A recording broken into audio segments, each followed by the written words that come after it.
And a plane on its way to LaGuardia from Fort Lauderdale fills up with smoke and has to land in South Carolina. All right, passengers will finally be arriving in New York shortly. Dan Bowens has the story from LaGuardia. Some passengers on Delta Flight 2028 called it the scariest of their lives after smoke filled the cabin. This flight, originally headed from Fort Lauderdale to LaGuardia, was diverted to Charleston, South Carolina because of an engine problem. And now, after a long day, it's finally arriving here in New York. An emergency in midair, smoke filling the cabin of Delta Flight 2028. Fabio, taking these photos and video, was asleep and woke to find the frightening surprise. He described it to me over the phone. Can you sort of describe what it looked like inside the cabin when you woke up? It was very hazy. It was filled with a lot of smoke.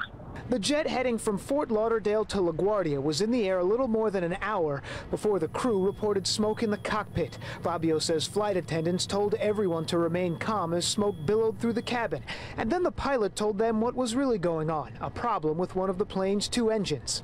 The pilot came on the speaker again and told everyone that there was a problem with one of the engines. They had to turn the engine off, and basically it was an MD-80, so we only had two engines. So we flew the remainder of the 20 minutes with just one engine.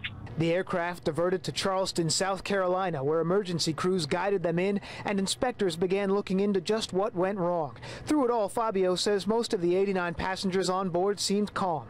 Everybody was calm. Some people were crying, and you could see like that they were crying. Some other people were holding hands, like some elderly people were holding hands with some other people.